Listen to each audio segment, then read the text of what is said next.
I spent this week studying CS2's most aggressive pro on Dust 2, donk, because my biggest weakness is I'm too passive, and I actively avoid Dust 2 when it comes to Faceit and Premiere. So in this video, I'm going to break down Donk's demos to find the secrets to his aggression, and most importantly, if an average Joe like me can actually pull it off. And a huge shout out to Metastack for giving me a one-stop place to store all these plays and the utility required. But more on that later. We're going to start by taking a look at T side, and the first play we're going to steal is towards long and up to A site. Now, when getting aggressive long, like with any aggression on Dust 2, you need to consider you and your teammates' spawns. So, for a long take, the far right spawns are the aggressors. When fighting long, Donk makes sure that when he is peeking out of the doors towards long corner, he is only strafing left. To do this, Donk pushes himself close to the boxes before initiating the swing.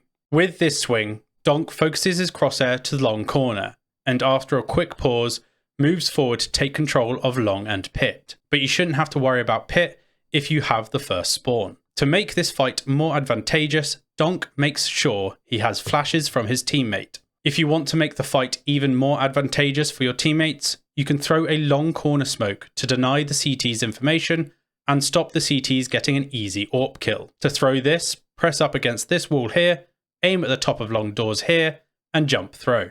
If you're worried about being Molotov doors by the enemies, you can just drop a smoke towards the boxes and pop out long with your teammates' flashes.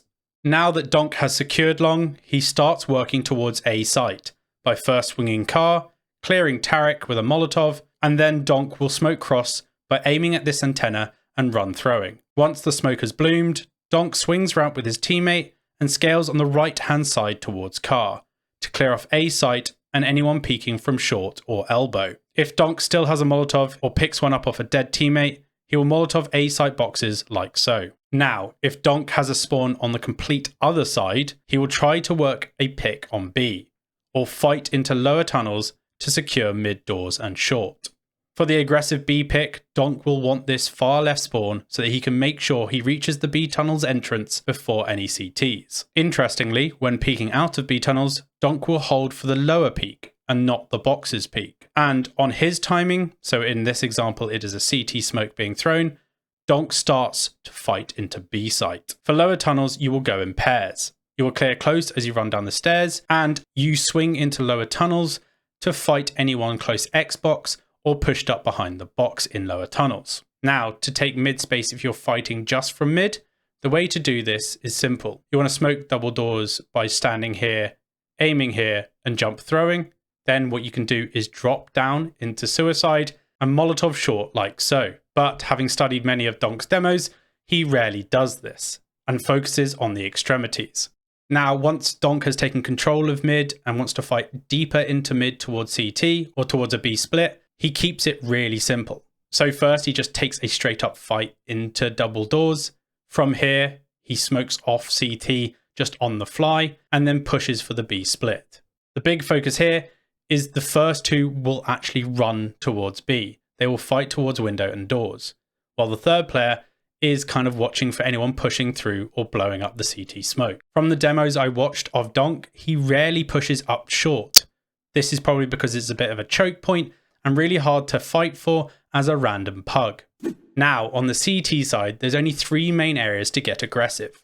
The main one, and commonly used one by Donk, is running up short and fighting towards top mid and then to lower tunnels. So to do this, Donk comes from spawn, jumps on the boxes towards short, checks to see if they have Molotoved deep from top mid, and if they haven't, swings towards suicide. After clearing that, he then swings towards barrels, then off that, swings down towards lower tunnels and fights anyone there.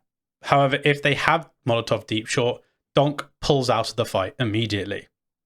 The other mid fight is through double doors. So what Donk will do is run up top mid on the right hand side, aiming towards suicide to begin with to check for any jumpers or spotters, and if there isn't any, playing for the fight towards long. This fight is most effective as a pair, because the second player who comes with you will hug the left hand side, and then if you take contact top or don't, will then fight towards tunnel, giving you an exit route. The other aggressive play and most common play is fighting towards long. So the CT side of the long fight is very similar. The first player will swing wide and take anyone pushing out of double doors, while the second player plays off the first. And then the third player will do these flashes to make this fight as advantageous for the CTs as possible. And once you have long, you leave a player long and then fight for another part of the map. This week, I've learned a lot about how to play Dust 2 from Donk. And Dust 2 being one of the most aggressive and mechanically focused maps, that makes a lot of sense. The 3 key things I picked up were spawns are king. So look at your spawn, look at the teammate spawn, and make your decision off those. Taking short isn't necessary on T side. Most of Donk's T side plays are towards long or a B split. So pressure the people off short so they haven't got information and make that other play. And as sort of contrary to that, on CT, fighting short is easy. It's a great place for aggression and a solo queuer's paradise. So use it to get early information or an opening kill or two. And remember, it's not only about studying, pathing and plays, but understanding the why behind every move. Each round of CS is different, and the best players in the world are the masters at giving themselves the biggest advantage they possibly can. By understanding this mindset, you can translate their strategies to any map and situation. So if you want to keep improving, learning from the best is the most effective way to do so. And another great way to keep improving is with MetaStack. MetaStack is an all-in-one CS2 workplace where you can find lineups, playbooks, and more. And MetaStack can be useful for anyone, from pro teams like Australis and 3D Max to solo queue grinders looking for a new aggressive play. Backed by big names and legends like the CS creator Gooseman, MetaStack is already changing how CS2 players prepare and perform. So if you're serious about improving like I am, check out MetaStack today using my link in the description below. And thanks for watching. I hope you enjoyed this video. And if you did, please make sure you leave a like and don't forget to subscribe. YouTube thinks you'll enjoy this video, and I'll see you next week. Peace.